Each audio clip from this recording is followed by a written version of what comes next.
As men, especially as we get older, many of us realize we've spent decades living a life designed to keep everyone else comfortable. We were the guys trying to keep the peace, meet every expectation, and be the one everyone could count on.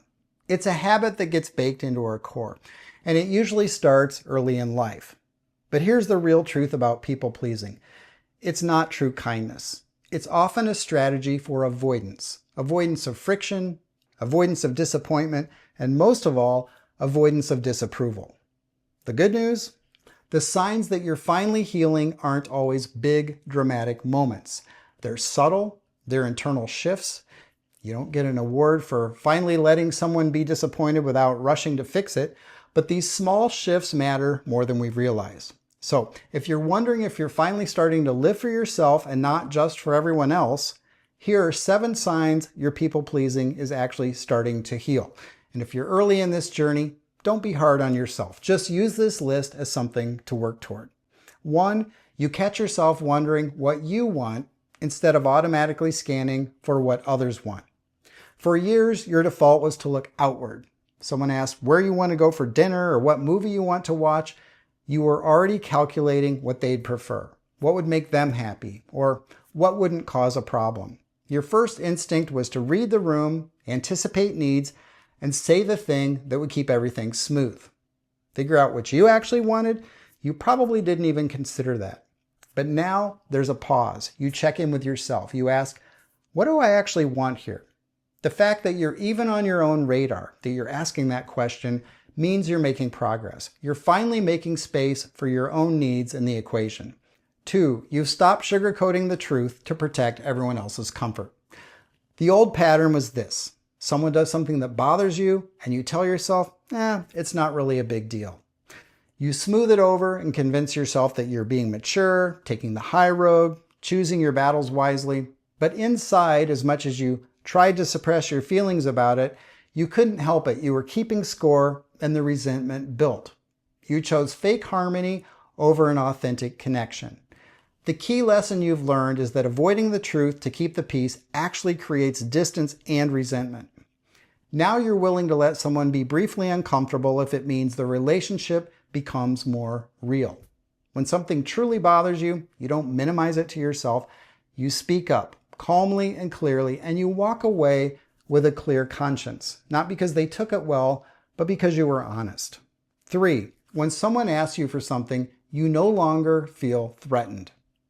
There was a time when a request from a friend, a boss, or family immediately made your stomach tighten. You'd either say yes and feel resentful, or say no and feel guilty. And that's what people-pleasing does. It creates a false choice where you're always losing. Now you realize you have options. You can say no without a 10-minute justification. You can say yes, but only because you genuinely want to, not because you're trying to earn love or approval. And maybe most importantly, you've learned to say, let me get back to you about that. That simple phrase gives you the space to decide and check in with yourself. 4, you let people misread you without scrambling to fix it. A family member misinterprets a boundary as rejection. A friend twists your words or acts like you attack them after a simple disagreement. The old version of you would have felt an unbearable need to fix the misunderstanding, sending follow-up texts and over-explaining until they finally understood you weren't the bad guy. You spent hours trying to manage their perception. But now, you don't take the bait. You've stopped needing to be approved of by people who have already decided how they want to see you. You understand that people who want to misunderstand you will find a way no matter how carefully you explain yourself. Now you can calmly and confidently walk away from the conversation and allow people to think whatever they think. This freedom feels unfamiliar, but it's real. 5, you no longer feel responsible for managing other people's emotions. For years, you were the emotional peacekeeper. Someone was angry, frustrated, or disappointed, and it felt like your job to jump in, offer solutions, and shift their mood so you could feel okay. You confused managing their emotions with caring about them. You used to think that if you cared, you always had to do something. Now you figured out that managing someone else's feelings is trying to control something that was never yours to control. You can still care, you can still show up and listen, but you don't carry their disappointment, frustration, or anger. You trust that their emotional experience is theirs to hold, not yours to fix. 6, you no longer believe you have to be useful to be worthy. There's nothing wrong with generosity, but for a long time, your value is tied to what you could do for others. You made yourself indispensable because you believed that if you weren't helpful or pleasing, you didn't deserve connection. People wanted you around, but often for what you could do, not for who you were. Awakening is the moment you confront the painful truth that you've been earning love instead of receiving it. Now you're starting to feel your own worth without the performance. Your value is not conditional on fixing things, being busy, or being agreeable. Your value just is. 7, you've stopped editing your personality to match the room. The people-pleasing version of you was a shapeshifter, subtly editing your personality in real time. One version of you for coworkers, a different one for family, and yet another one for your friends. You were too busy being whoever the situation required, and it cost you the knowledge of who you actually were. Now, of course, it's normal to adjust our behavior a bit depending on the context, but people pleasers take this to an extreme and become chameleons. And this chameleon act is exhausting.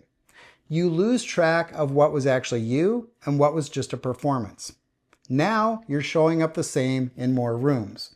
No more mask or pretending. That consistency and inner alignment is a relief, and it's much more peaceful than pretending. People-pleasing doesn't disappear overnight, but the signs of healing are real, even if no one else sees them. The point isn't to become selfish. True kindness is a virtue. But giving to others should never come at the expense of the ongoing, unhealthy sacrifice of the giver. True kindness means including yourself in the equation. Let me know where you are on the people-pleasing recovery journey. Please support the channel by liking the video if you found it helpful, and consider subscribing, especially if you're a guy over 40 wanting to live a more authentic second chapter. I appreciate you watching. I hope you have a great day.